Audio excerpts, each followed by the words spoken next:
All right, so let's get started. So today we'll talk about some advanced research topics related to the things you learn in lecture 2 and lecture 3. But because those are all advanced research topics, so actually most of the things that we talk today will not be in your final exams.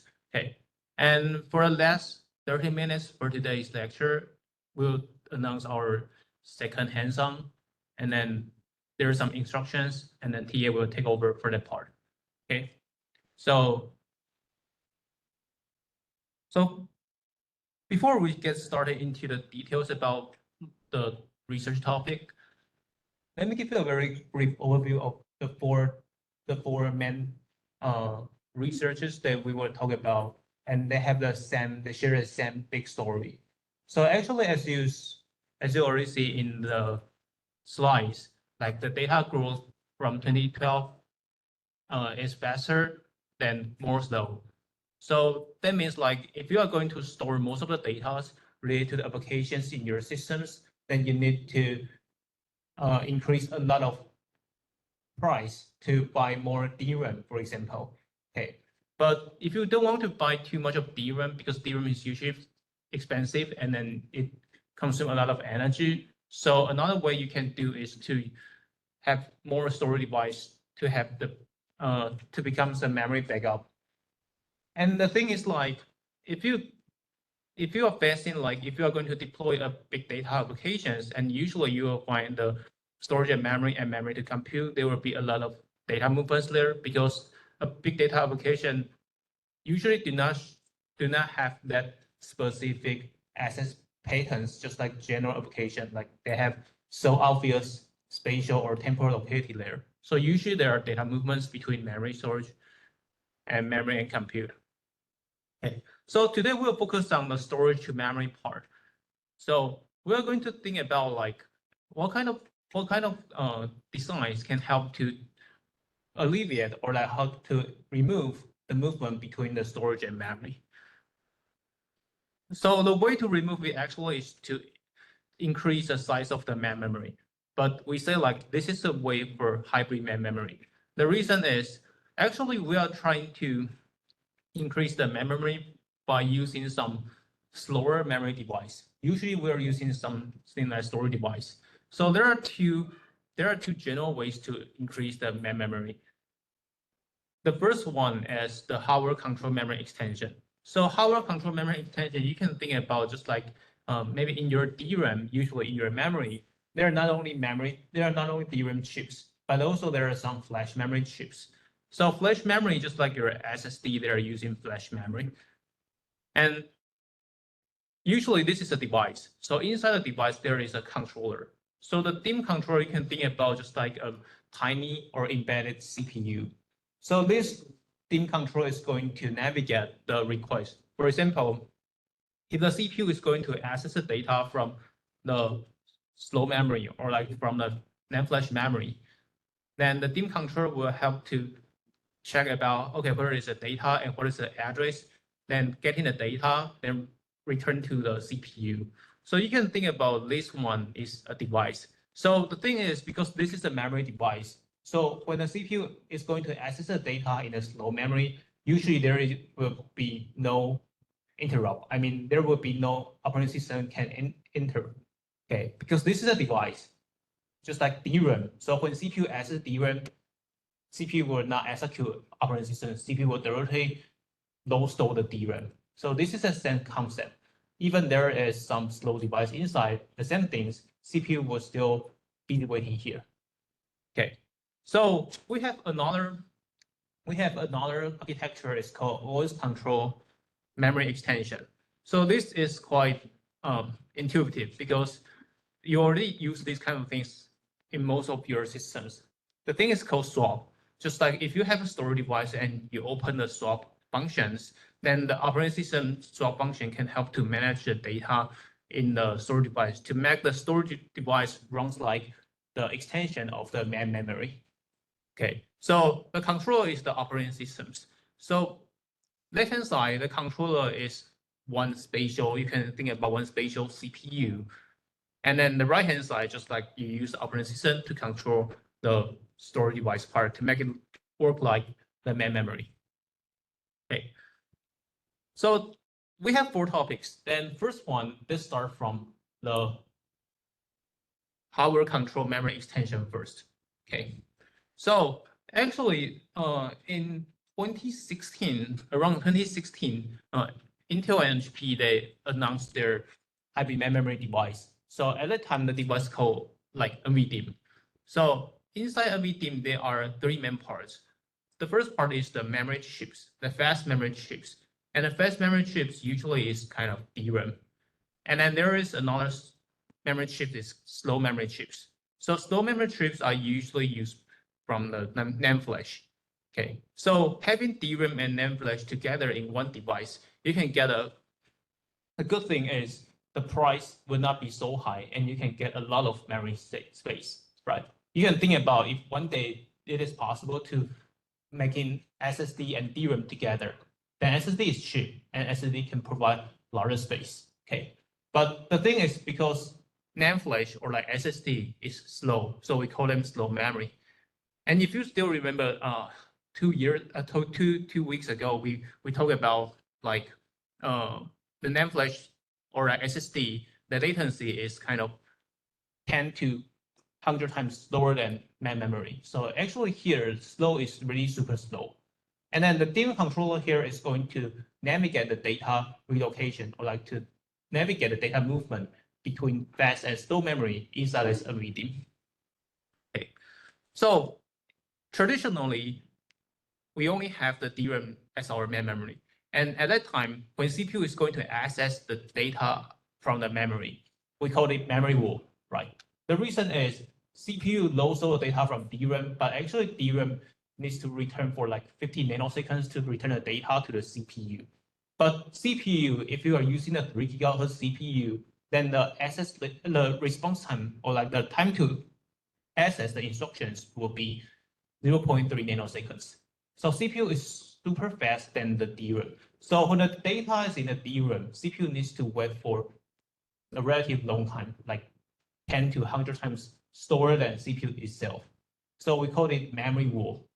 But now with this NVDIMM device, we call it gray memory wall because when CPU is going to wait for the like NAND flash memory, CPU should wait for around like 1 microseconds or like several hundred of nanoseconds. So it is 1,000 times lower than memory wall. Okay, so our idea is about how to solve these questions. Actually, there are 2 parts of this solution.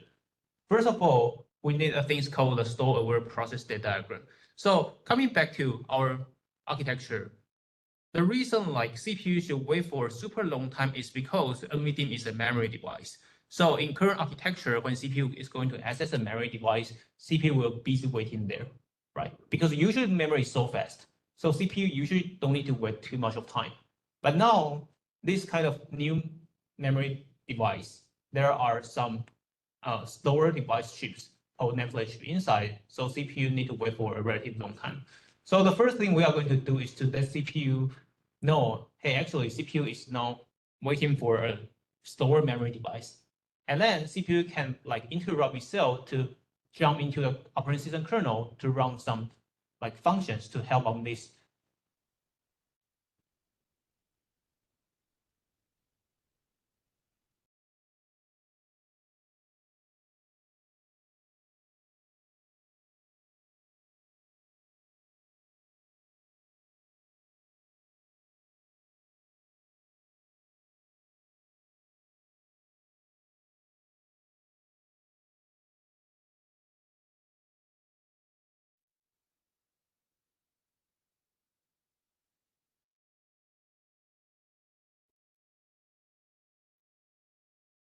Sorry.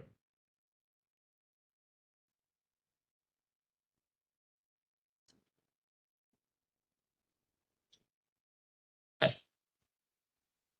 So first of all, let's talk about how to let the CPU know CPU is now waiting for a super slow device. So if you still remember, this is our process state diagram. I mean the white circle parts, and we include a new state called exception state.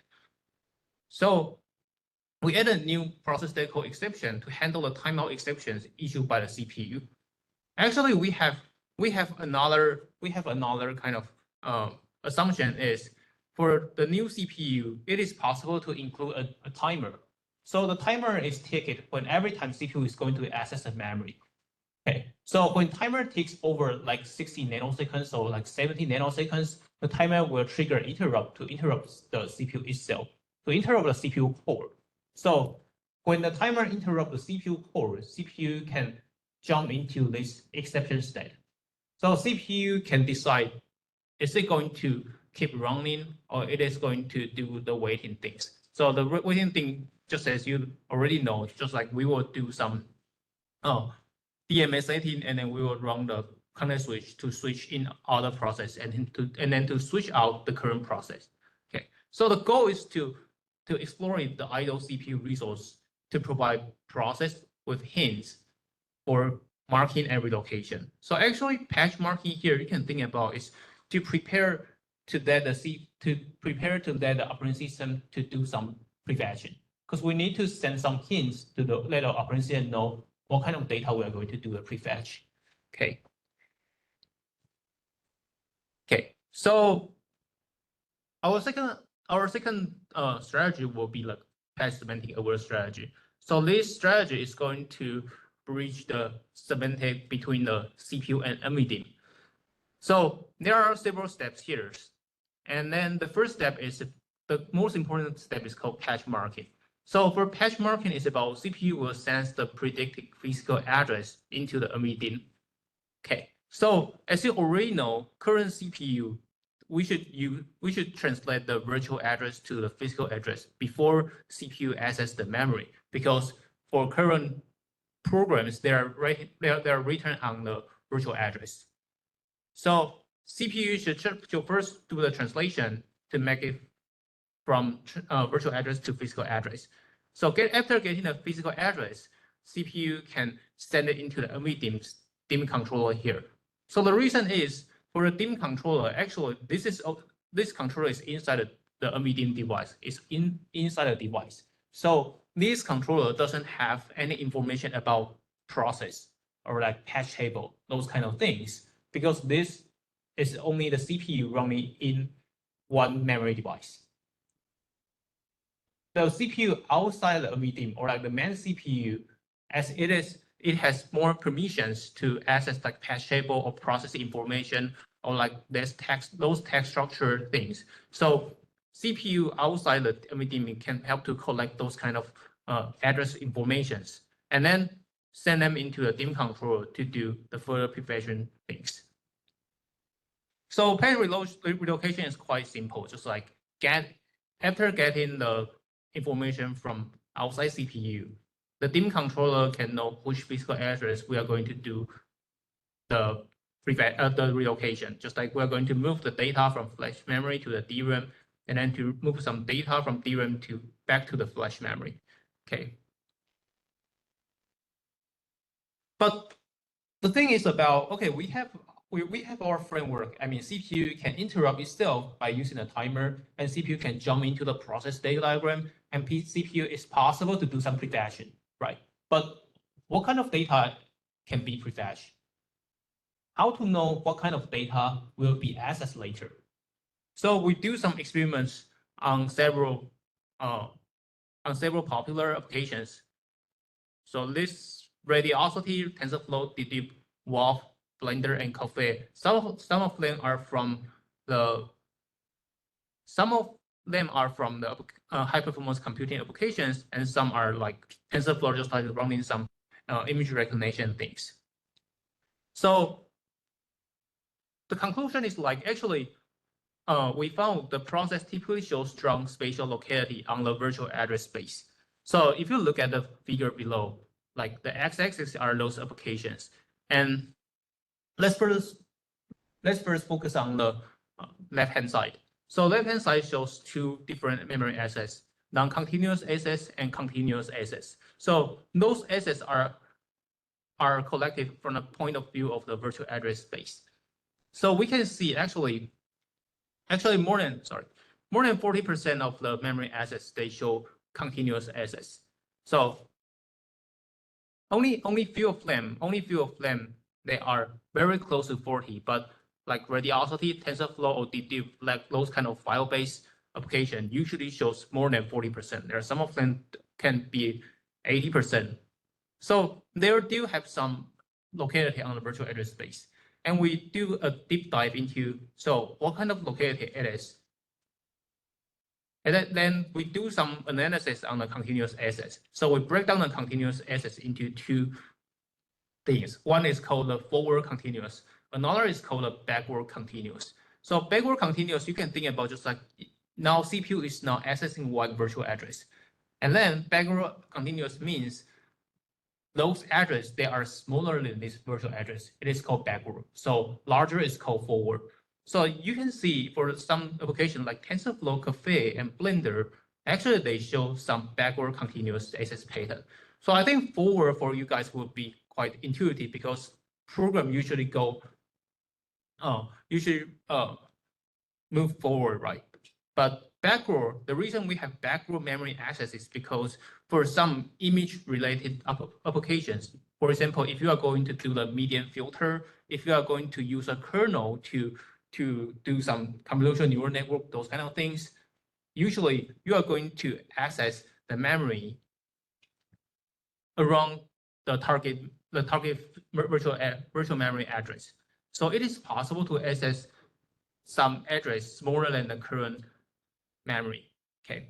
So especially for those especially for those applications that have this kind of square-like mask, it is possible to access the backward things.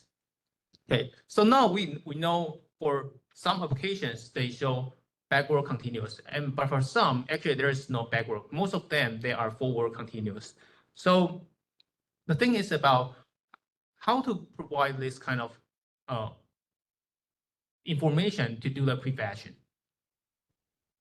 So we design a thing called patch on patch. So patch on patch is about because currently patch is 4 kilobytes, and we say there are forward and backward. So we try to assemble several patches together. So in this case, actually we assemble like 64 kilobytes. So we assemble 16 patches together to be a larger unit. So you can think about patch on patch is a little bit like huge patch, but actually for huge patch, you need to define a specific size. For example, huge patch only support like 2 megabytes or 1 gigabyte because of the patch table design. And now we are going to design a new smaller unit called patch on patch unit. It is also the fixed length, and it is a continuous on the virtual address space. So the good thing is about if we have a patch on patch unit and we have their ID and patch start and patch end, so patch start and patch end will include 16 patches here, and 16 patches there are continuous on the virtual address space. So in this case, actually, if there are some keys between these 16 patches, then we will prefetch all the 16 patches to the DRAM from the flash memory. Okay, so this patch on patch list will be large if the application use a lot of memory. So we can keep part of this patch on patch unit list in the CPU cache. In this case, when CPU is going to work the patch table, CPU can also quickly get the patch on patch unit information from the CPU cache. Then CPU can quickly identify which patch or like those patches which will be accessed later can be moved beforehand. Okay, so this is the way like how to do the prefetching and how to use this kind of virtual address information. And for evaluation, I will skip it. I think it's not that important because usually it will be effective, otherwise you will not be published.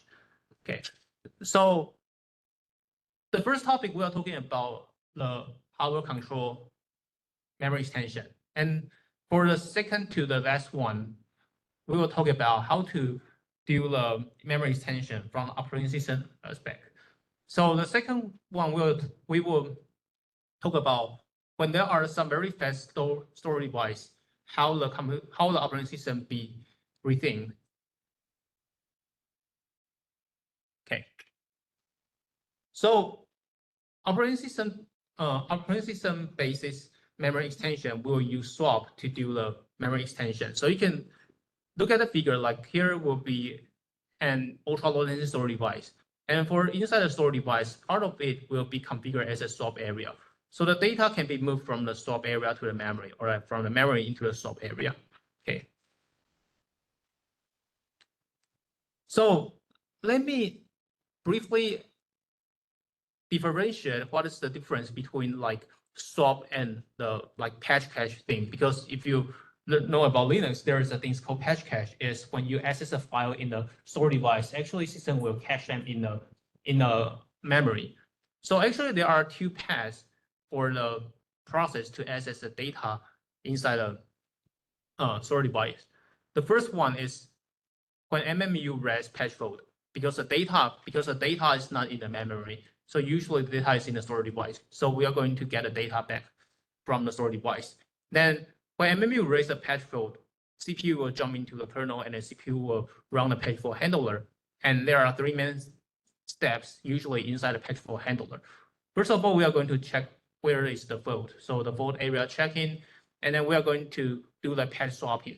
So patch swapping is more like the operating system will set up the DMA to move the data from the storage device back to the memory. But they're just kind of a DMA setting, not really a data movement, because data movement takes a lot of time. So after configuring the DMA, CPU will do the context switch to another process. So this path is the thing you learn, and swap, they're using this path. And usually we call it this place is like the process IO. And there is another path is called the file IO. So file IO is just like how to access the data in a file system. So for file IO, when the program is executing in the CPU, usually there are some system call be triggered. For example, if you're writing a C library, you use a fread or fwrite, then CPU will call the rewrite system call. So for a rewrite system call, there are three main steps here. The first one, CPU will check the patch cache to look about if there is a data cache in the patch cache. So if there is, then CPU will directly get the data in the patch cache. And because the patch cache is in the DRAM, so CPU can get it super fast. But if the data is not in the patch cache, that means the data is in the storage device, I mean the file data. So CPU will run the file system and then to check where is the data. Then after that, CPU will once again do the context switch, because switching the file data from storage to memory, it takes also a lot of time. Okay, so today we'll focus on this one. The swapping is on the left-hand side part. So here are just kind of a lot of device things. So actually it's just about to let you know, hey, our peripheral buses, it scales from 600 megabyte to 4 gigabyte of the throughput. So it is good things. And also our latency also decreased a lot. So traditionally, if you focus on the emitting part, actually the emitting part, the fastest speed is 15 nanoseconds, just like data in the DRAM. But the slowest cache will be the data in the NAND flash, so it will be 15 microseconds. So in the year around like 2018 or 2019, Intel and Samsung announced their ultra low latency storage device, because they are ultra low latency. So the Optane SSD can achieve like 6 microseconds, and Samsung Z-NAND will be like 3 microseconds. Okay, so why those devices are so important? I mean, why those throughput and latency are so important? So the reason is, come to think about, if your device can support a super high throughput, that means you can move a lot of data at the same time. You can have high parallelism to move them. And if you have a super low latency device, that means you can move one data in a super short time. So they both are a little bit similar, but they have different effectiveness. Okay, so if our storage device now can offer like 5 to 10 microseconds of the IO completion time, then how about context switch? Because if you look at this figure again, actually, no matter you are doing the process IO or file IO, the last step is context switch, because in the traditional operating system, storage device is super slow. So when the data is in a storage device and CPU needs the data, CPU will not busy waiting for the data. CPU will do context switch, and then to let the data moving becomes asynchronous. Okay. But the thing is about actually doing the context switch, it takes about 5 to 10 microseconds. So the time is very close to getting the data from an ultra low latency storage device. Because ultra low latency storage device, it range between 1 to 10 microseconds. And for Samsung VNAND, it's 3 microseconds usually. Okay. So doing context switch is not always a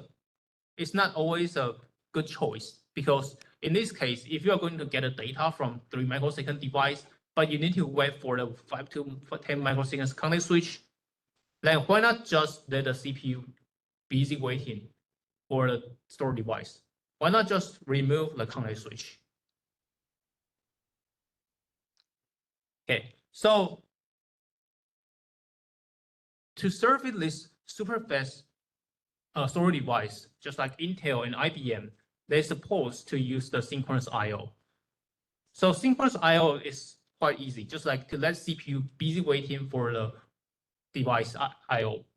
So for example, if the data is in the storage device, and if the CPU needs the data, but because we know this is the ultra low latency storage device, so CPU just busy waiting there. CPU will not do any context switch. CPU just wait here, wait for the I/O completion, and CPU can keep moving. Okay, so we do some evaluation to let you know actually this makes sense. Okay, so the x-axis here is in both figures, they are showing different patch size. So we configure if the operating system using the 4 kilobyte and 2 megabyte, and there are two kind of dummy configuration. So 32 kilobyte and 256 kilobytes, we're using a simulation to simulate using these two different patch size. So actually, two figures are showing very similar things. The only difference is about how many processes they are running simultaneously. So left-hand side, we run 3 processes at the same time, and right-hand side, we run 6 processes at the same time. So the key thing is about the configuration. So there are we evaluate on 2 different kind of SSD. One is 3 microseconds ultra low latency SSD, and the other will be the 10 microseconds SSD. And then we let the operating system to support 2 different modes. One is called asynchronous mode. So asynchronous mode, you can think about just operating system will run the context switch. And the synchronous I/O mode here is about to do the busy waiting, no context switch. Okay. And in our system, we have do the evaluation on our system, and the testing result is about context switch latency is around 7 microseconds. So the y-axis in both figures, they're showing the total CPU wasting time. So CPU wasting time means about CPU cannot run the process progress. It means like when CPU needs to do context switch, or like CPU busy waiting for the I/O, those are called CPU wasting time. So lower CPU wasting time is better. That means CPU can fully dedicated for running a process progress, not for those kind of operating system context switch or like the I/O. So you can see for both figures, they show like if the patch size is more than 32 kilobyte, no matter you are choosing 32 kilobyte or 4 kilobyte. For those kind of ultra low latency device, like 3 microsecond one, and they are using the synchronous. So the solid line here, the red solid line here, we can get the best performance. Okay, so no matter you're running 3 or 6 processes, they are showing the same trend. So we draw a first conclusion is if now most of the I/O are in the small I/O size, or like if you are using the smaller patch size, then if you have a super fast storage device, then you should go for a synchronous I/O. Okay. But the thing changed when you change from a 32 kilobyte to a 256 kilobyte, or even the 2 megabyte patch systems. So this is going to show you like when the I/O size grows to more than 32 kilobyte, then this is called the large I/O systems. So for these large I/O systems, asynchronous I/O or running context switch is still a better choice. The reason is about if you can leverage this kind of large I/O, for example, the 256 kilobyte or 2 megabyte, if you can move those data at the same time, then you can enjoy the SSD parallelism. So you can see like for 32 kilobyte, if you choose the synchronous I/O, and for 256 kilobyte, if you choose a synchronous I/O, actually the time is very similar to each one. Okay, and the reason is about 256 kilobyte. Actually, when you are going to move to 256 kilobyte, actually you will spend more times than 32 kilobyte because you move more data, right? But the thing is about 256 kilobyte, it means like you need to move 64 pages at the same time. And 64 pages means if you can have an accurate guess about what pages you are going to move, then you can achieve a good prevention. So if you can move like 64 pages at the same time and beforehand, then you can reduce a lot of page faults. So this is the reason why when you increase the page size, in some cases it helps. So in some cases, actually huge page is a good configuration. If you can make sure the assets show very strong spatial locality. Okay. Okay. So the thing is about like if the page size grows more than 256 kilobyte, if you in this figure actually up to 2 megabyte, no matter using which configurations. I mean, if even you are using the ultra low latency device or like using a general device, actually all the CPU wasting time grows. So what is the reason? So the reason is about we make a deeper evaluation on each pages. So we find like actually when we are using a huge page, like using a 2 megabyte, so in most cases, huge page show low utilization. So low utilization means like actually there are only lower than 5% of the data inside the 2 megabyte huge page will be really accessed. Okay, so if you look at most of the application here, from Blender to Cafe, most of the applications, if they use huge page, then for most huge pages, they only show lower than 5% of the usage. So here is an exception, it's called dedupe. So dedupe is a file-based application, just like dedupe usually read out the whole file, the image file of a video file from the storage device. So dedupe get a super high utilization if we use the huge page. Okay, but rest of them, the utilization is low. So this low utilization will increase the CPU wasting time because low utilization means like you usually get a miss when you are going to move these 2 megabyte data together. Okay, so based on those experiments, we can have some takeaways here. So first of all, if your systems are using the smaller page size, 4 kilobyte or like a little bit larger than 4 kilobyte, so we should enjoy the ultra low page promotion speed without the intervention of content switch. Just like we don't need content switch, we just busy waiting there. And then if you are confident to able to move more pages, for example, 256 kilobyte of pages, that means like if you think you can guess the next 64 pages, which one will be accessed next. If you can predict the future page, if you can predict the future page access, then you can avoid future page faults by using the asynchronous I/O. That means like using context switch, but because you move more data, and then you know those data will be accessed in the near future, so it will be also helpful. Okay.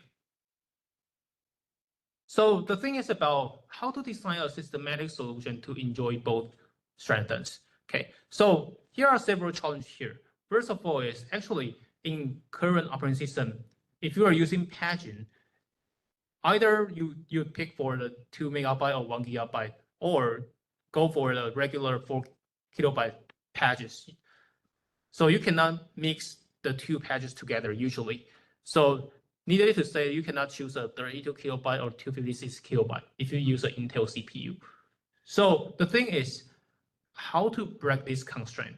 I mean, how to let a system can support this kind of 32 kilobyte is one critical thing that we are going to achieve.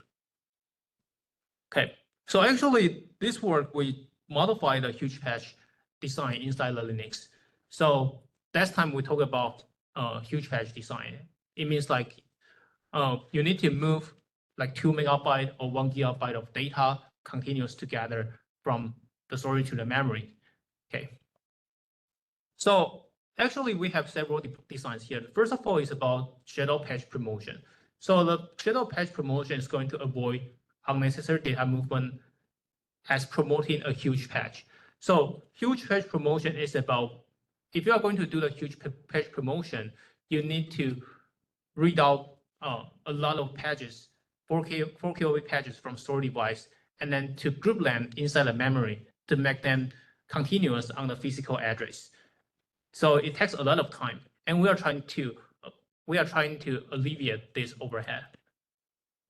And the second one is, just as I mentioned, how to support this kind of like variable size patches. Then how to design what kind of patches we are going to do. So we have a variable size patch prefetcher. Okay, so first of all, we are going to introduce about the shadow patch promotion.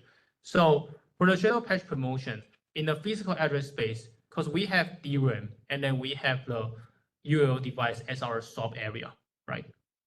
So now, if we have like a shadow huge patch in the memory, so actually huge patch is like 2 megabyte, but this is too huge. So let me simplify this example. So this red part is a huge patch. Like we said, it is 2 megabyte. And because 2 megabyte is too huge, so actually we have a new design called shadow huge patch, just like a part of the huge patch.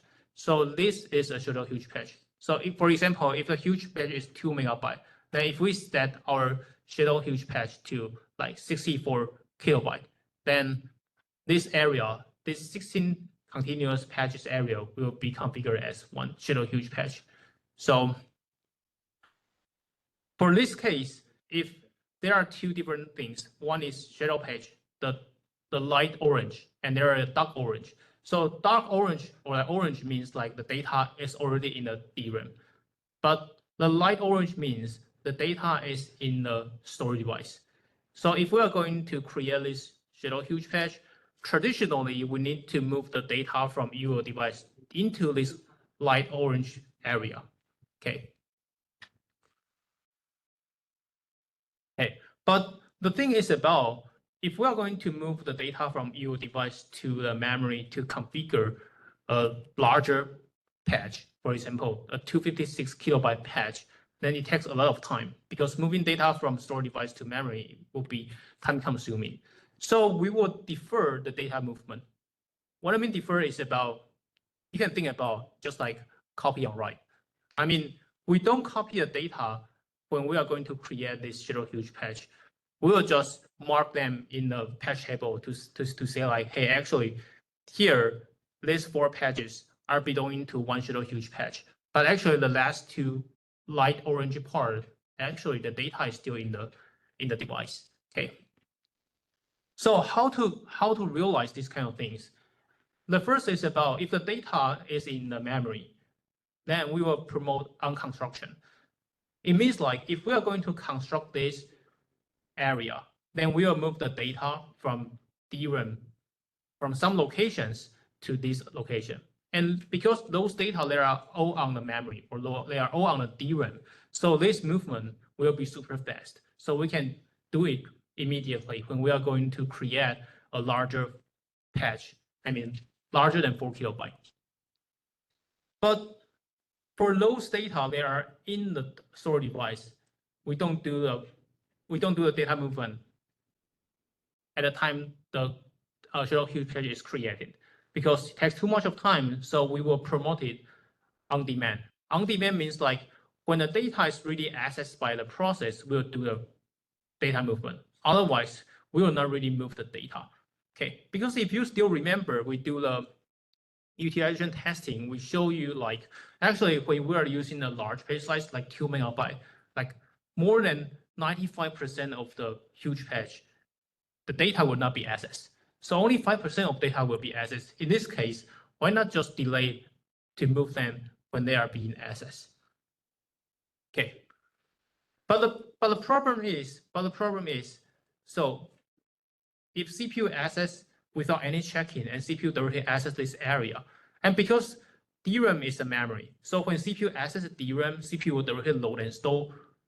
But if there is no any extra check-in, CPU will directly read out the data from these shadow pages. But actually, the data inside is wrong because the data should be in the store device. Okay, so there will be an error here if the CPU directly accesses it. So actually, we briefly modify the TOB inside the CPU.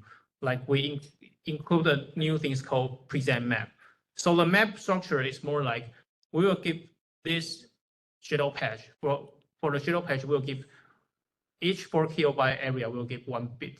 So this 1 bit, 1 bit, 1 bit, and 1 bit. So we have 4 bits here.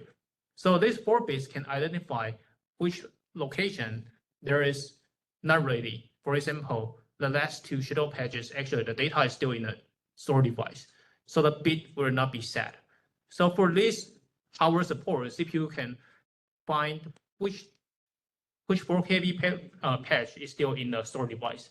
So CPU can trigger the operating system to move it from the UO device first. And this is the reason why we say we will promote it on demand.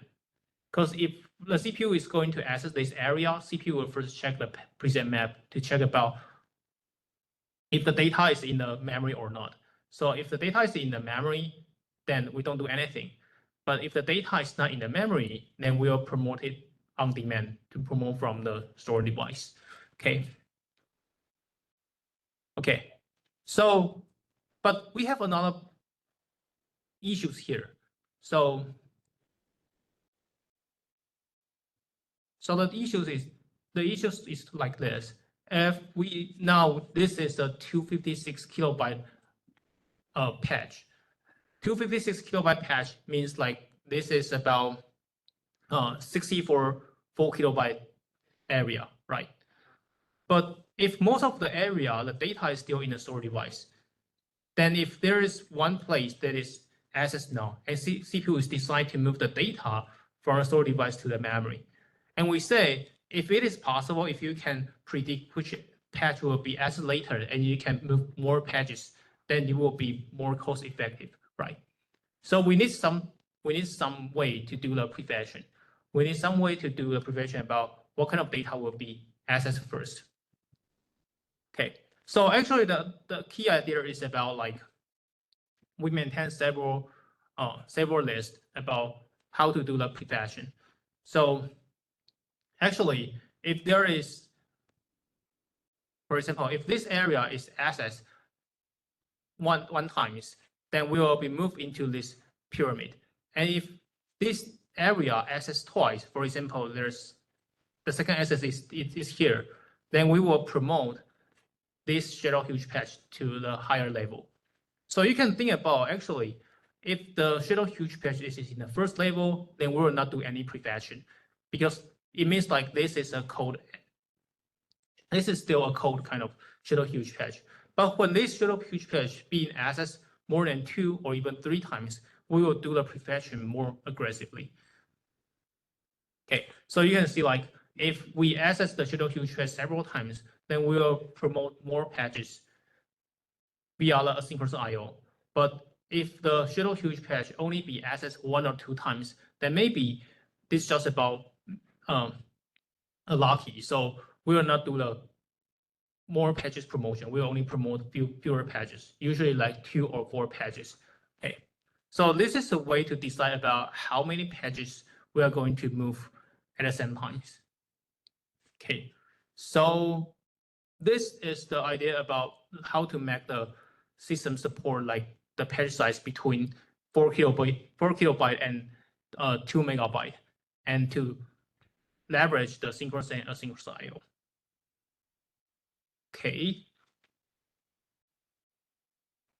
Okay, so let's move on to the third work. So the third work, we dive into the synchronous I/O part, because we say about like, hey, actually, if you have a super fast storage device, and then if your I/O is 4 kilobyte to 32 kilobyte, and usually most of the system now they're using 4 kilobyte, so it means like synchronous I/O maybe in some days will become a mainstream.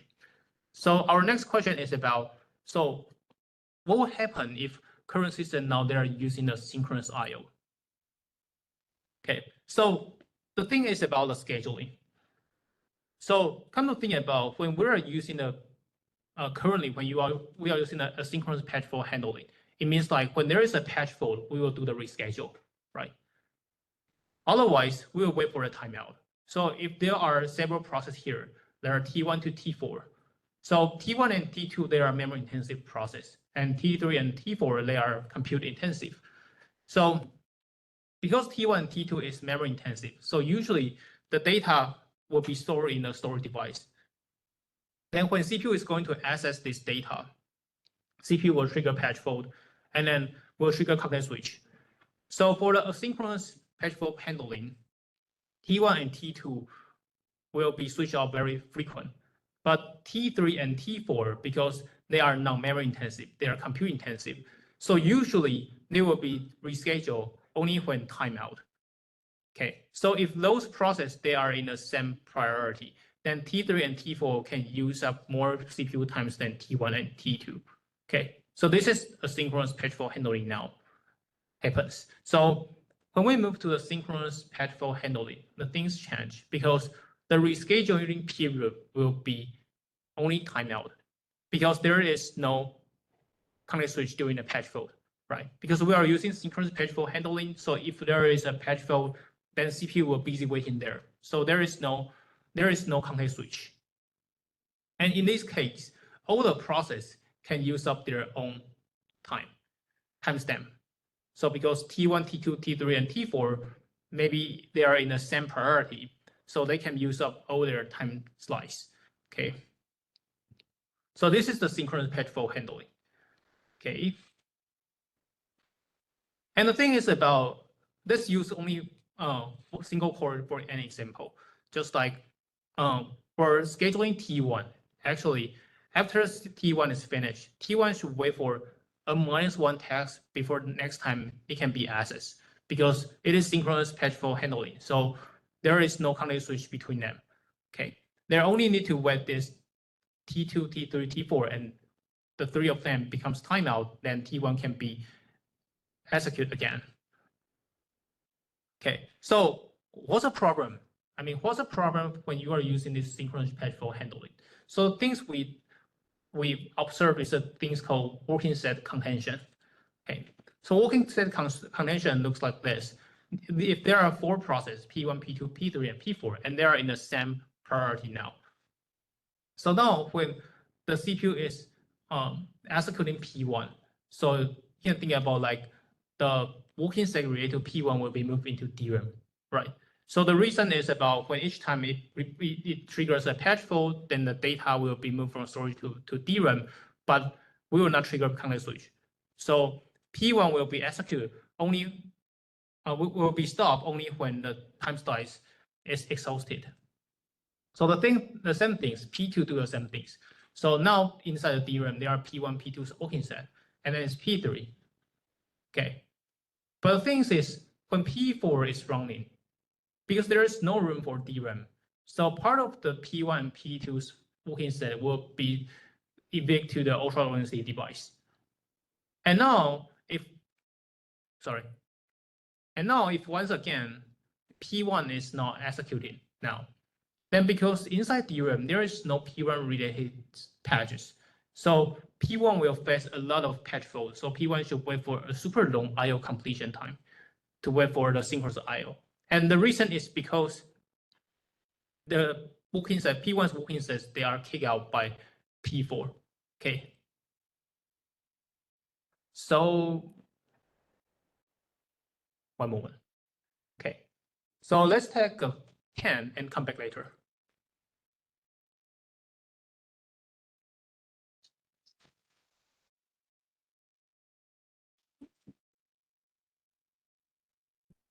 就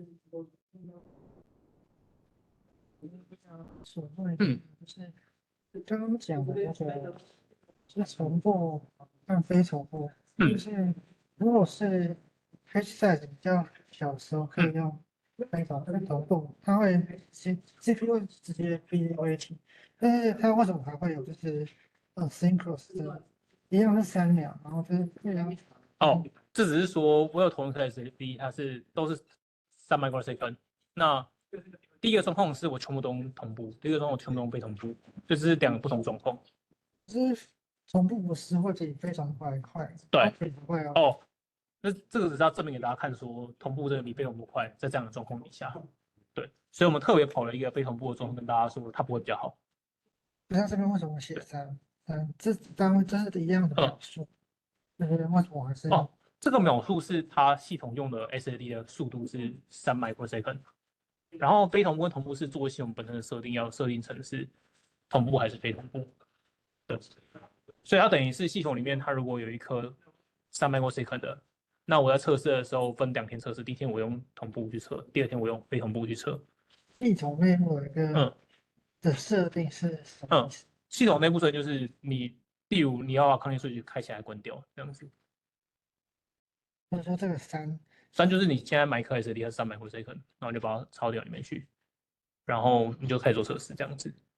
为什么 SSD 要设定3？就是没有，这个3是平均3 microsecond 的 的 latency。是它自己对，算硬体内部的这样。就是例如你去测你 SD 的速度，它不是会跟你讲说你速度 SD 跑多快这样子。对。了解。它那个就是它有分，就是 operating system 的，就是前面的，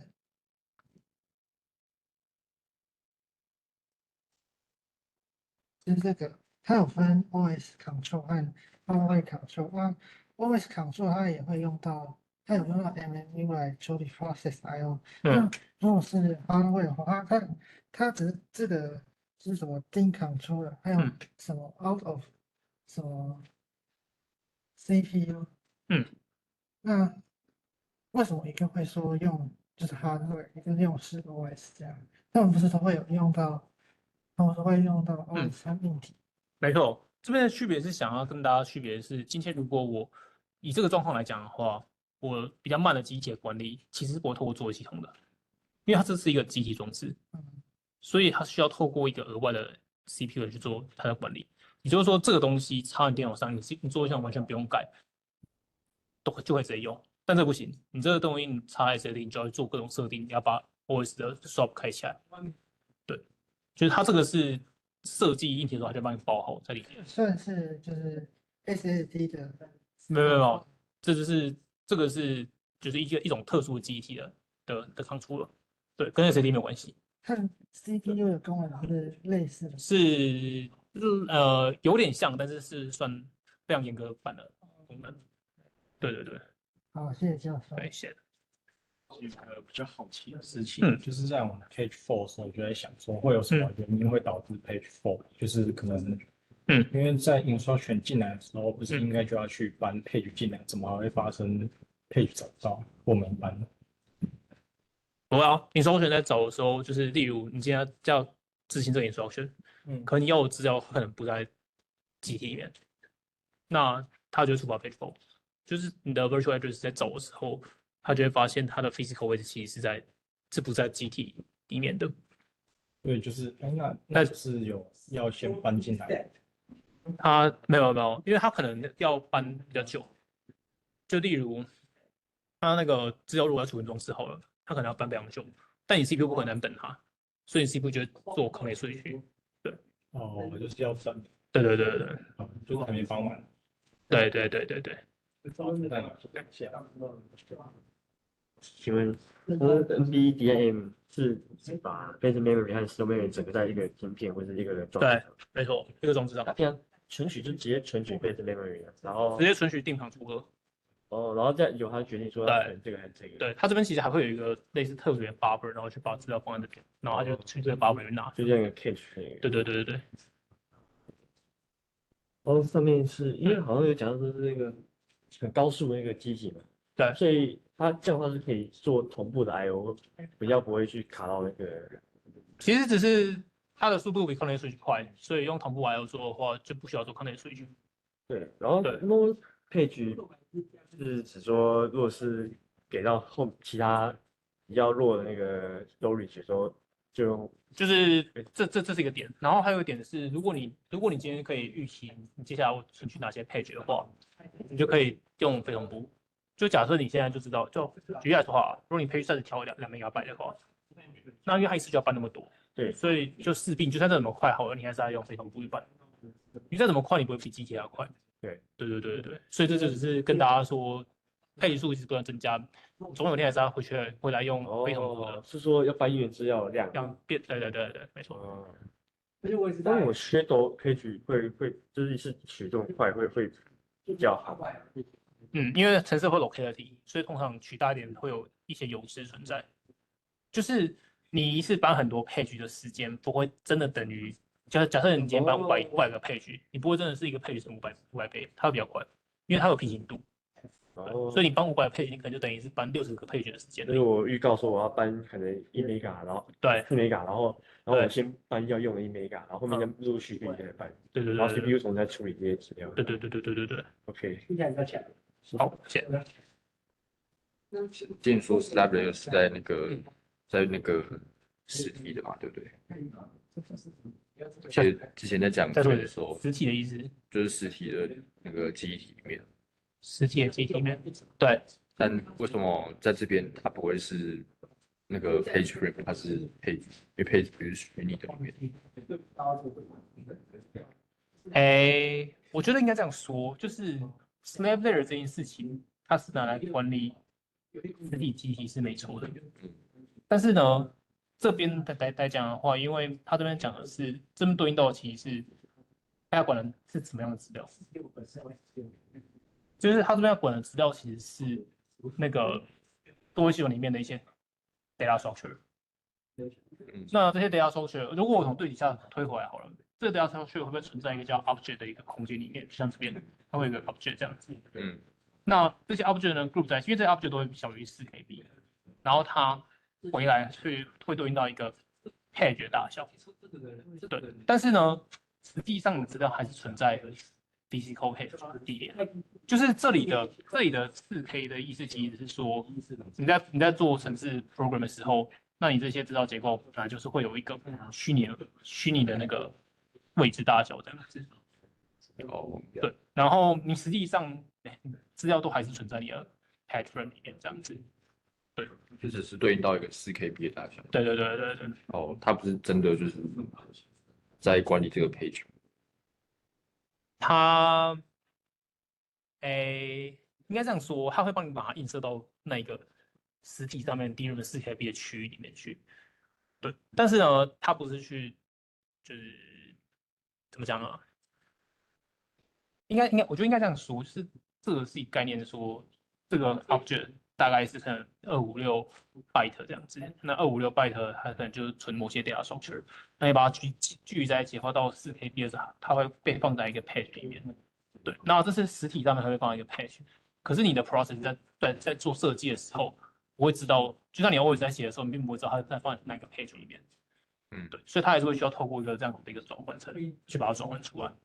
对，因为 always 在写 always 也是一个程式，所以他看到的其实也是这样子，就是 page 跟 object 的这个架构这样子。对，但是这些资料是存在实体位置是没错的。对，那 slab layer 本身它是在实体里面吗？实体里面嘛，就是，如果你是说它的资料结构本身的话，就是所有东西确实都是存在实体里面的。对，就是它在管理的东西，就是这个 slab layer 它管理的都是实体的记忆体上面的一些使用这样子。对，只是说因为这个东西它在管理的资料，它是就是 page 资料，就是一些 data structure 的资料。对，所以它管理的时候看到是这样。当然，其实这些东西，包括这些 object 都是存在实体机体上面的。对，只是你要怎么管理它。对，对，比较像这种。OK，需要。谢。我想问一下，这个宣购配置是 OK，在干嘛？宣购配就是说，今天如果你觉得2MB太大，4KB 太小，一般正常状况你不能选择中间的。哦，确实。那今天如果我可以给一个固定的大小，假设是256KB 好了，就假设我 BIOS 可以设定这个大小出来的话，比如说配置嘛，对，那我要怎么支援它？也就是说，我想要把 huge page 的大小看小一点，那我要怎么办？好，那其实 huge page 的大小是可以看小，但是它会需要有一些硬体的假设在，就硬体要有要有资源。那这个意思就是说，你把它砍小之后，假设你今天这个是256K 好了，那你等于是64个4KB，蓝色是256，对，蓝色是256K，就这个 SH 方也是256K 好了，那它等于是64个4KB，对，那64个4KB总会有一些是在比较慢的机体，有些在比较快的机体里面。你是说它的后面的那个？对，它这样子，它这一块其实原本是空的，所以你在宣告的时候这块原本应该是空的，对，但你要把在 DRAM 里面资料跟在 SD 里面资料把它搬过来，对，因为它配置要是连续的飞机构，所以它就是它后面对，它要从后面把那个资料部对来源不一样，对，好，但是问题是，如果你真的每次都这样做的话，那你要花很多时间，因为你 SD 很慢，对，好，所以呢，我们这边就说，那既然这样，在 SD 资料我就先不搬，我就很像 copy of write，分区到我再搬它，我可以把配置某部分的，没错，存在手里面，先不去搬它。但是呢，这件事情跟 CPU 是非法的，因为 CPU 并不知道这件事情，所以 CPU 就还是用就是整个配置，对吧？它 present 或者没有，对，没错。所以呢，我们需要一个额外的一个叫 present map 的架构，就是去把 present 这件事情把它拉大。所以这边的成本就是你256KB 的话，你等于就是需要有64个 bits 去做这件事，因为你需要有64个 bits 去表示这个每个有没有资料。就是所以你总共就是800的，它是把 huge page 又切成小，对，然后把这个成本转嫁到 TOP 的设计里面，对。那这样跟小 page 有什么差？所以其实，如果当你需要用 huge page 的效果的时候，你还是可以，没错，你 TOP 还是可以直接用，对。OK，谢谢。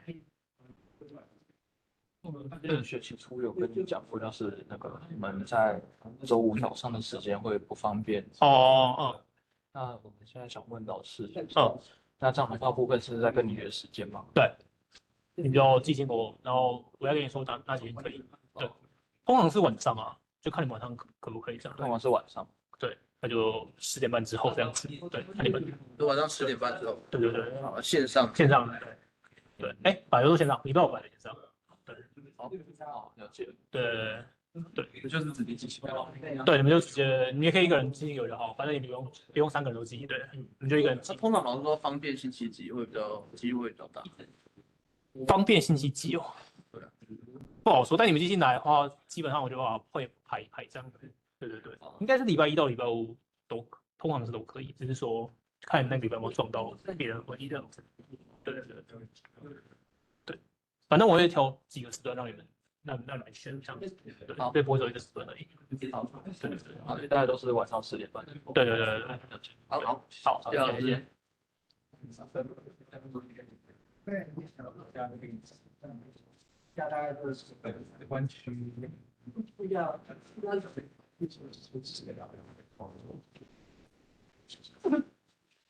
想问一下，就是什么是看一下，就是 forward continuous 跟 backward continuous 是什么意思啊？就是今天如果你存取到一个机体 virtual 的位置好了，那你下一个要被存取的机体位置是比它大还是比它小？直觉上来讲，大家都觉得一定都比它大，对吧？因为你机体分配就是在这个区域，然后你存取的 for loop 在写的时候也是往后面存取的，所以大家直觉上都是往后面，这是 forward。可是其实有些应用是可以有 backward 发生的，就例如你今天如果是要跑一个medium filter，你知道什么吗？就 image 那个 medium filter， 就是中型滤波器，它就是一个3×3的区域下来，然后还要把这中间的中间以外的中间外面8个人，然后去做一个平均这样子，类似这样的事情。好，可是你今天是锁定是中间那个人的 virtual address，可因为你中间滤波器它是一个范围是3×3的范围，所以它是会存取到比它小的基体位置的。哦，对，好，大概是。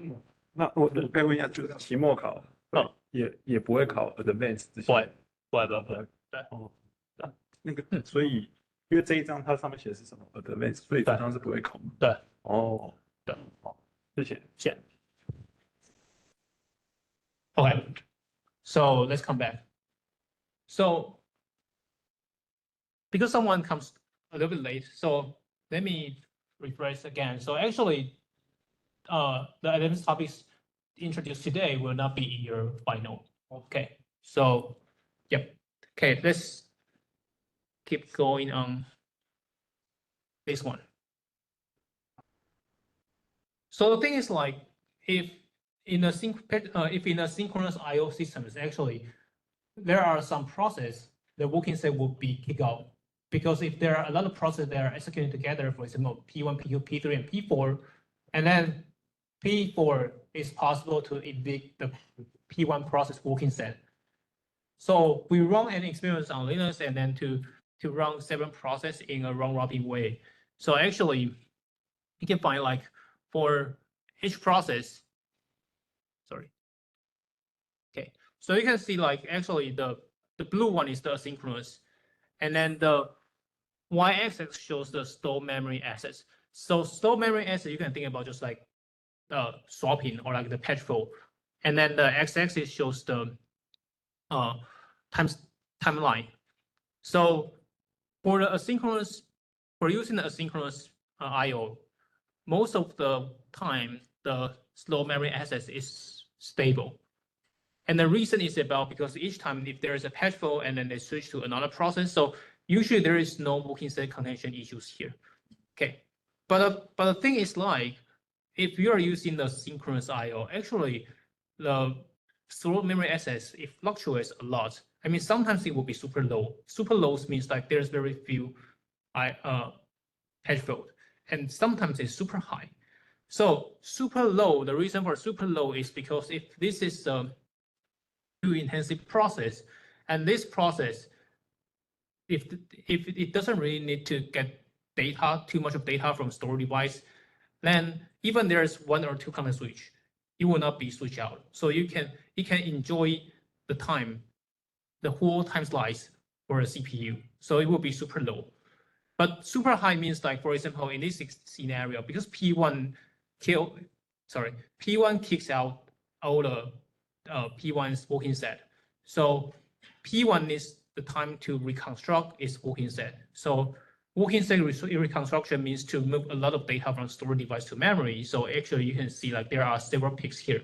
It's about the time like some process is going to reconstructing the patches. Okay. So actually like our solution is about an adaptive synchronous patch flow handler, and there are 3 main parts. The first one is about immediate synchronous patch prefetching. Sorry. So it's going to prefetch patches by considering patch access behaviors. Okay, and the second one is about adaptive CPU scheduling. So we try to slightly modify a CFS to support this kind of synchronous patch flow scenario. And the last one would be the asynchronous patch prefetching. Okay, so there are 2 prefetching. The reason is about if during the patch flow, we are going to move some data, then if there are not too much of data, for example, if you still remember the evaluation, like, one moment. Here, if you still remember, actually, 32 kilobyte works better than 4 kilobyte. So it means like if it is possible to prefetch very few patches at the same time, for example, like 2 or 3 patches at the same time, we can get better system times. Okay, so this is the reason why in the synchronous we were doing, sorry, in the synchronous I/O times we will do the prefetching. And then for the asynchronous means when one process is going to do the context switch to switch in another process, we will do things called asynchronous patch prefetching. So asynchronous patch prefetching is about because context switch takes time, right? So why not just prefetch more data? Or like you can think about why not just do the working set reconstruction at this time? Okay, so for immediate synchronous patch prefetching, I think it's quite naive. So I will quickly go through it. Just like the main idea is about if there are several patches, they are accessed at a very near time slice. I mean, if there are temporal locality, then we will modify some DNS data structure to record this scenario. Okay, so you can think about if patch A and patch B, they are accessed in a very similar time, like patch A, patch failed, and then after that, patch B also patch failed. So it means like patch A and patch B, they are accessed in a very near time slice. Then we will set them in the same set. This is called set K, or you can think about group K. So if patch A is already in group 1 or like set 1, and then after dealing with patch A's patch fault and patch B also have the patch fault later, then because they are in a very close time, so with the locality considerations, patch B will be allocated to the same group as patch A. So now patch A and patch B, they are all in the same group. So actually, when we are doing a synchronous patch prefetching, we'll prefetch all the patches in the same group. Okay. So for example, now patch A and patch B, they are all in group K. And now patch A faces a patch fault. And at the same time, we'll prefetch patch B. So in this scenario, if during the patch fault, patch A here, and we have a patch fault, and we do the prefetch, and we prefetch patch A and patch B together, then patch B will not occur, will not lead to the patch fault later. Okay. So the second solution is about the adaptive CPU scheduling. So actually, this idea is quite simple. Just like we only slightly modify the CFS. So the reason why we're going to modify CFS is because actually in current systems, they are usually memory intensive and non-memory intensive tasks. So for example, like if now you are using, for example, the Spark systems, for example, and for Spark systems, sometimes it will be non-memory intensive because Spark system is now processing the log now. For example, we are doing to processing some log, these kind of things, then this will be a non-memory intensive task. But if the Spark system is going to run some memory intensive algorithm in the front end, then this will be memory intensive. So it depends on what kind of things you are running. Then in the same systems, in different time, they are running non-memory or memory intensive tasks. So we are going to let the CFS aware of this kind of design. So the thing is like this. If now we are going to insert a memory intensive task into our CFS tree, because CFS you already know, so let me just skip the introduction on CFS. So without adjustment, the new memory intensive task will be inserted at the tail of like here, H, right? Because we say like for those processes on the left-hand side that needs CPU more, and usually memory intensive task is not that high priority task. So usually it will be at the tail of the tree. Okay, so this is the traditional without adjustment. So without adjustment, like we will insert the I between one non-memory intensive task. So you can see it would be like this, H, A, I. Okay. So what's the reason here? So the reason here is because we don't want to let two memory intensive programs to schedule together. In this case, two memory intensive tasks will kick out too much of memory. So it will make the working set contention becomes super serious if you're going to schedule these two memory intensive tasks together. So a better way is about we will use one non-memory intensive task to alleviate the working set attention issue. What do I mean? So when you schedule, when the schedule sequence is memory intensive, non-memory intensive, and then the memory intensive, okay. So when you are running H, right, you will kick out a lot of patches. And then when you are running A, because A is non-memory intensive task, so usually it doesn't really need to move too much of data in the memory. And it means CPU can just go for the process progress for process A. And at the background, we can use DMA to preload the booking set belonging to process I, right? Because process I is an memory intensive task. So in most cases, most of the booking set, they are kicked out by other process because it occupies too much of the memory. So when CPU is running process A, at the background, CPU can configure DMA to rebuild the working set of the next memory intensive process called I. So if we schedule one non-memory intensive process between two memory intensive process, then we can not only alleviate the working set attention, we can also trigger the working set reconstruction for the memory intensive process. Okay, so we can leverage the CPU and the DMA at the same times.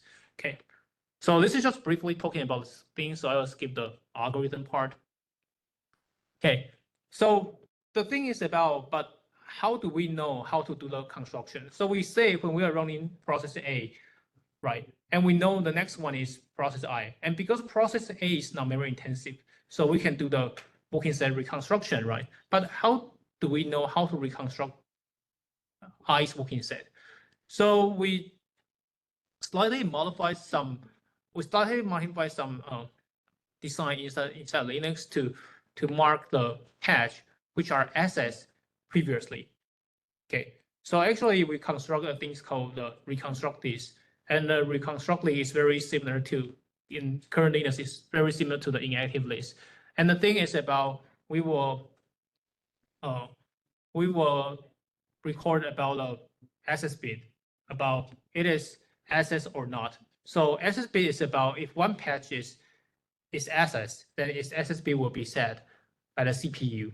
Okay, but this is only one bit. So no matter the patch is access 1 or 2 or even 3 times, the access bit will only be set 1 time. Okay, so we use this access bit to know about what kind of patches we are going to recover for the following memory intensive process. Okay, so evaluation, just give it. And the last one will be the how to scale the CPU I/O time when synchronous I/O mode becomes promising. So this is also another synchronous I/O mode research. And okay, so the thing is like this.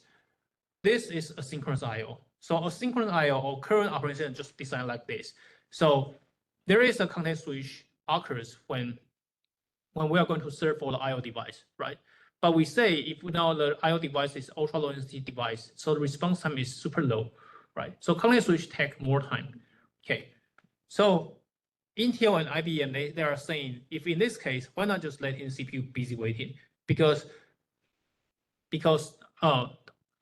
storage device is so fast than context switch. But the problem is about when CPU doing busy waiting. Actually, this is still a storage device, so CPU needs to wait for like 2 or 3 microseconds. Then CPU utilization will be decreased. So our idea is about: is it possible to let the CPU run some very special tasks during this I/O completion duration? So actually, the thing is about we cannot run the process progress, right? Because this process is waiting for the I/O.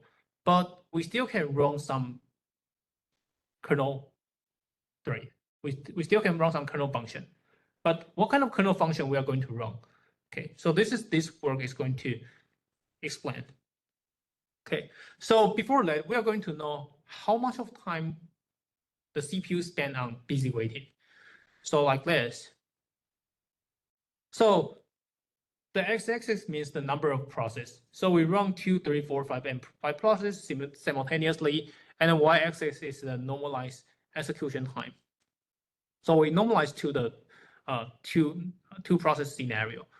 So we do the analysis from non-idle time and idle time. So idle time is CPU busy waiting for the storage I/O. So you can see like actually, no matter how many processes you are running, actually the idle time is still there.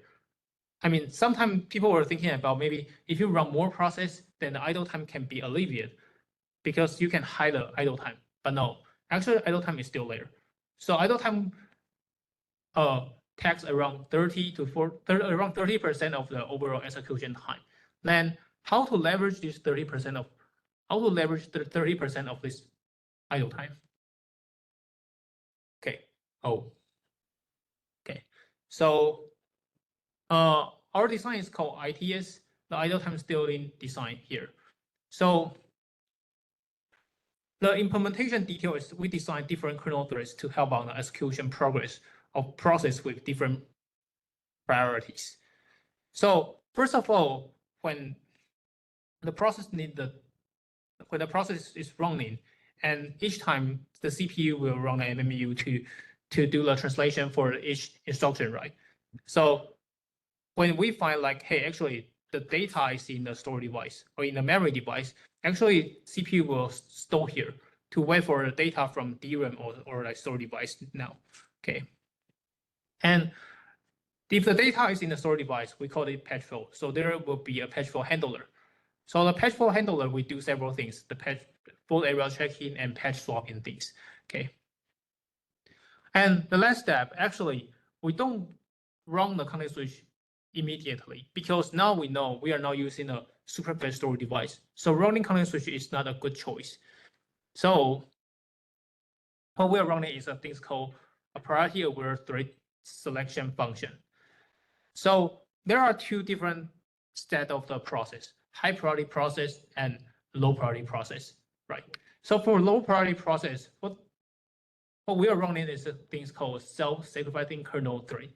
So self-sacrificing kernel thread is about if this is a low priority process, then actually we don't really use up all the time slice because the system now is using a synchronous IO. So if the low priority process uses same time slice, just like it being allocated, then maybe it will affect the high priority process.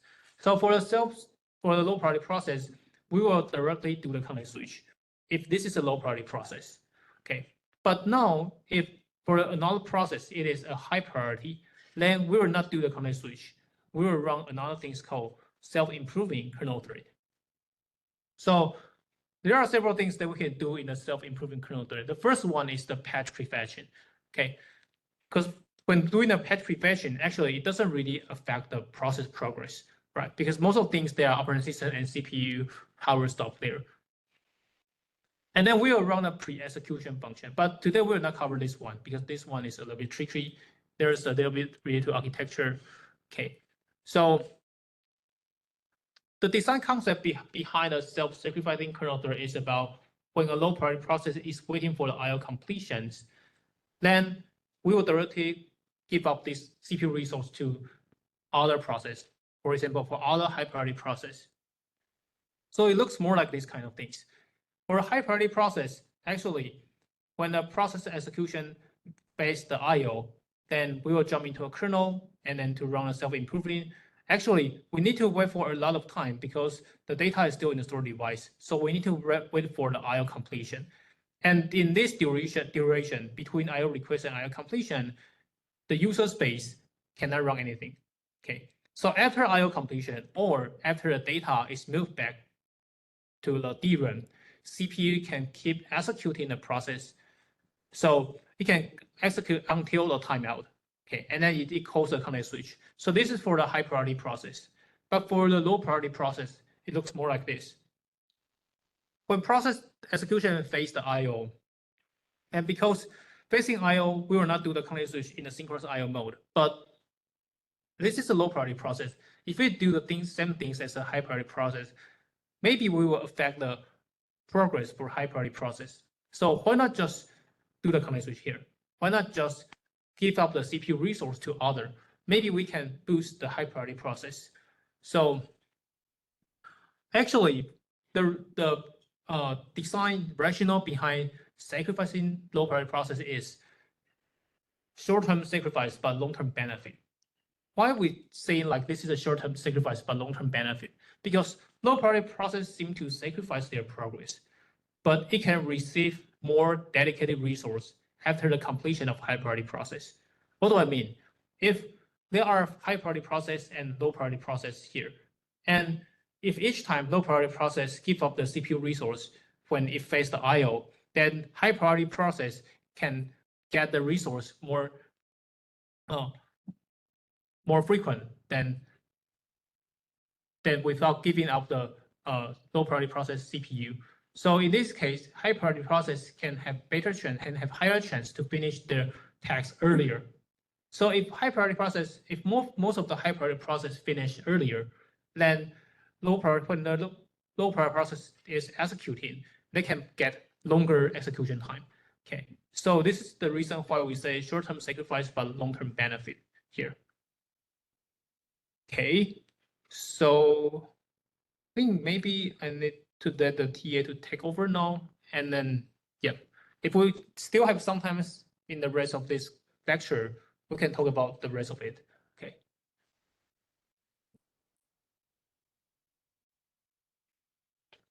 先讲好了，我觉得会讲不完。对。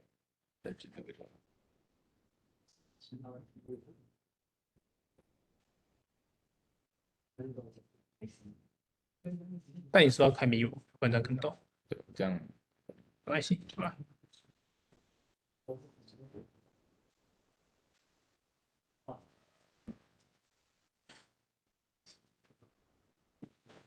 是这样是镜像上去。对，这样上去。先登一下，再过去。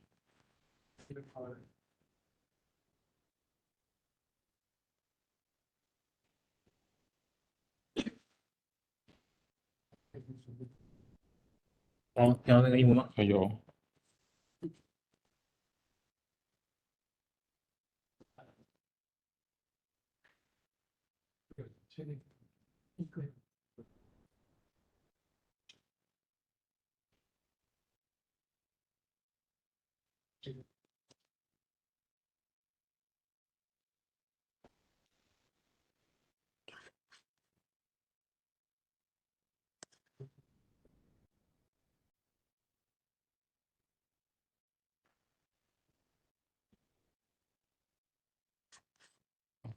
好，可以开始讲。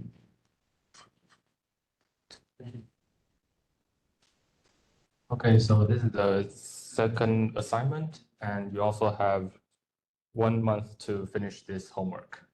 So this homework mainly will consist of one program and some questions that you need to answer.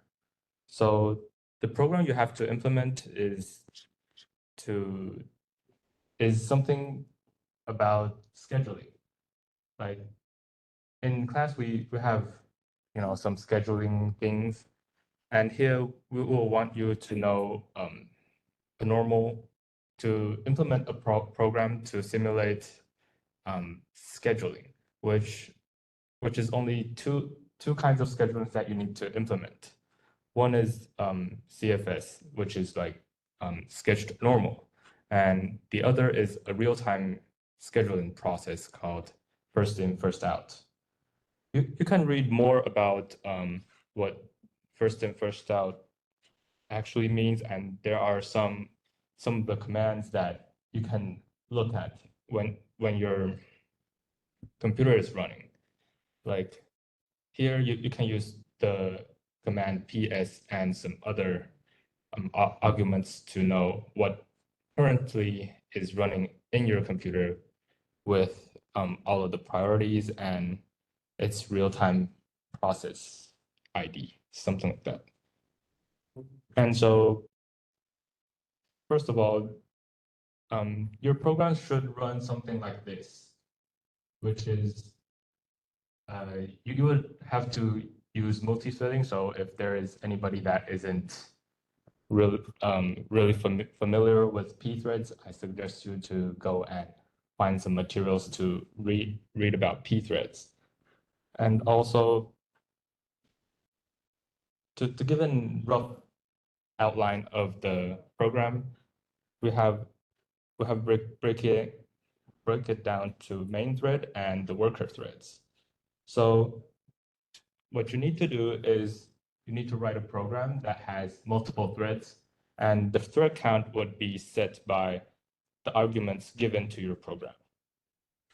And you have to set different priorities for your threads, and when your program runs, then it will, it should be given some interactions of the scheduling stuff. And so in the worker thread, we don't actually need to do a lot of things. We just need to make a busy waiting thread to simulate that your thread is doing something. But you also will need to have to run it like, if we use the option -t, you would have to set how long your busy wait should do. Like if we set it to like 50 seconds, then your thread should run for 50 seconds, which is in the busy state, not in the sleeping state. Also, for this part, I'll just give an example of what is going on. Yeah.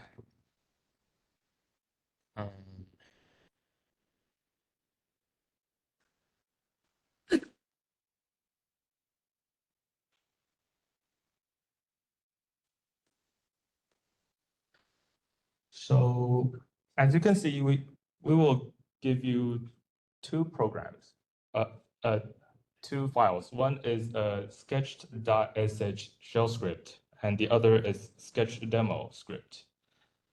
The script is for you to check if your program is behaving correctly, and also please don't try to reverse engineer anything about the sketch demo. If you could tell me like how you did it, because I'm pretty interested in how you guys have did it. And then to run the program, like to test your program, you just run the test script with your code. I'm just gonna run it so you guys can get to know what is going on. Yeah.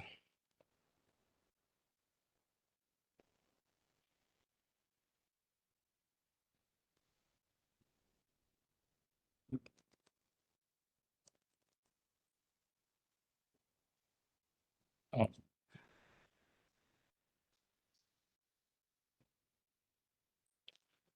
So yeah, you just run your code with the shell script. Also, you have to use sudo, because in the shell script, there will be some changes, some tweaks to your system parameters, which is one of the things that you guys need to answer. And then it will run with the test cases that we give to you guys. And if it's absolutely correct, then it will give you a result success. And if it is not correct, it will give you an error, which I'm just gonna let that finish here. And because it is busy waiting, so it will take some time to finish if you run the test programs that we give you. You can also just do some weird stuff. This is like if you just run a random program, so it definitely should not be correct, and it will just say the result is failed. Also, it will tell you like which part is different. Yeah. And so there, in the shell script, there is 3 given test cases that you would need to pass at least. Also, there will be some hidden test cases that we will test on that. So yeah. So that is for the program part. And for the questions part, you can see there are 5 questions that we would like you guys to answer and write. And also, is there anyone here that does not really know how to write a makefile? Yeah, so for you guys, you don't have to worry about that much. I have written a mini tutorial for you guys to know if you guys really want to know how to properly write a makefile by yourself, you can. I have a video reference here that is pretty good, but it's about an hour long. You can just use the first 30 minutes and I think you would know pretty much everything you would need to know. And so really quick, makefile is a really handy tool to compile your code into your executable, and also you don't have to type that much as long as you write the makefile correct. Here you can see that I've given some flags to my code, and also here you can see that I have two source files. There is an A and B file, and also there is a .h file, which is a header file.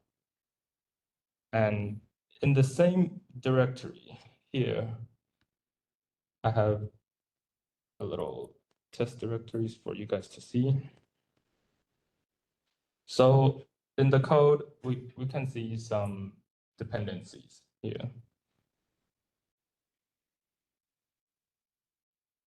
This is just, a very basic code. Could you guys see what the code is in the back? I think I'm gonna make it a bit larger. 这可以放大吗？是 control 是哪里？等下，哦，我知道，等下，放大 control。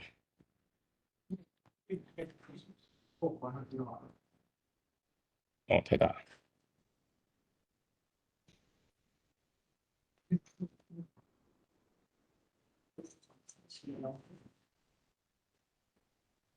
Is that a bit better or not really? Yeah, so for the a.c file, you can see it includes the header file, so it depends on the .h file. And b.c. In B, there is the implementation of the printer function that is used in the .a file. And the .h is just the declaration of the function. So if you have correctly written the makefile, you just type make, and it will compile all of the programs. And a good thing about make is that you don't have to recompile everything if you just change a little bit. To change the file, actually, I'm just gonna, so this should be the dependency graph of the code that we just compiled. Is there any problem, or do anyone want to ask anything about this dependency graph? If you have, you can raise your hand right now. So I'm gonna assume that everyone is fine. So according to this graph, if I change something in a.c file, you don't have to recompile b.c. You just have to relink the newly compiled a.o and the b.o. So here, given the example, I just change it. So using touch will just update the code. So after that, I just type make. As you can see, the command, there is only a compile of a.c and the relinking of them. But if you change the code that depends on everything, like if I change b.h, it should compile everything. So here,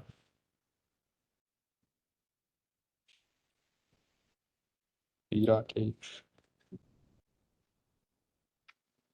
Here it compiled everything again. And another thing that is good about makefile is that if you already have compiled everything, you don't have to recompile everything. It will just figure out all the dependencies that you have. So if I accidentally just make again, it will just tell me, oh, there's nothing to be done. And in this homework, I would need you guys to give me your implemented code, but also a makefile, because I'm not sure what you guys would need in your code, and also what kind of flags, what kind of compiler flags you guys would need to use. Also, because of that, you can use C or C++, that both of them are all right. But one thing about the makefile is that I would need you guys to implement make clean. Oh no. Yep. So here you can see a lot of compiling things that, there's a lot of junk essentially here. So after you guys have written that makefile, you should be able to just type make clean and clear the directory of all of that junk.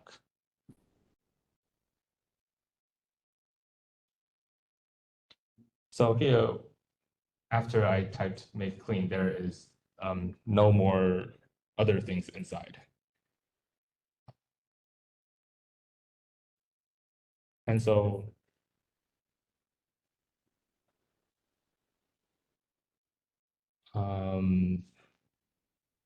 it will just make the directory clean of all of the intermediate stuff, but your source code is still there.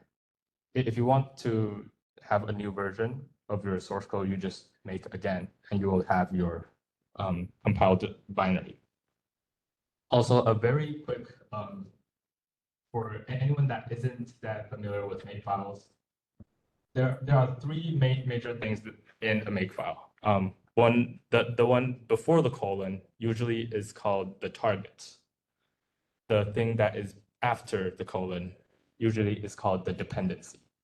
And after these things, like this indentated part is called a recipe. You can think of how you really use a recipe. Like your target is like your dish, and your dependency is like your ingredients. If you change an ingredient, you have to rerun the recipe to make your target. And that's about it, I would say. So clean will just run rm and just clear all of those intermediate files. And so is there anyone that is still not clear about the homework or want to ask about the makefile mini tutorial?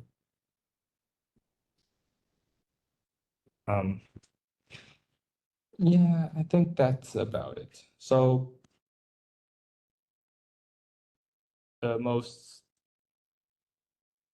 important part is just that you give your program, you give your makefile, and you give your report answering the questions of part 2. And that's about it. If you have any questions, you can just ask me. And also, the given programs, like the scripts, the binaries, will be on E3. So that's about it. Does anybody have any other questions regarding this homework?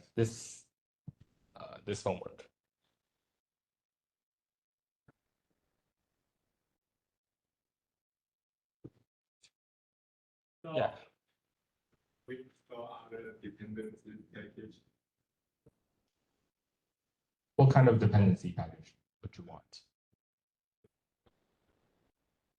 Some other compilers, some other versions of compilers. I think that would be a big headache if everybody just wants all of the different compilers. I think I'll just limit it to GCC and G++, and no other compilers, I think. You can control the compilers with all of the flags that you need, but that's about it. Is there any other problems that you need? Flags is the thing that you tell the compiler to do. Like, given the flag here, here I have given -w all means that I want all of the warnings to be open. That is what a flag does. Also, you can see if you use -w error, it means that I want all of the errors all of the warnings become errors. that is also another flag. You have a lot of things that you can control with all of the different flags, but if you want to know all of them, you can just go to GCC and look at what all of the different flag does. Yeah. So is there any other problem that anyone wants to ask? Sure. 线上的要看他们吗？因为线上现在应该看得到我的 chat。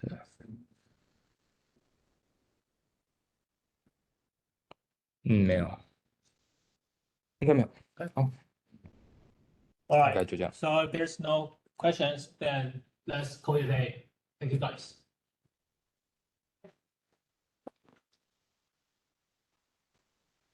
就直接开始他们这样子，上面那个300还有不好，好。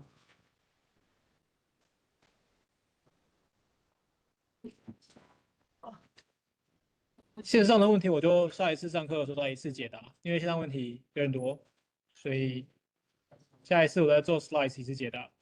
感谢各位。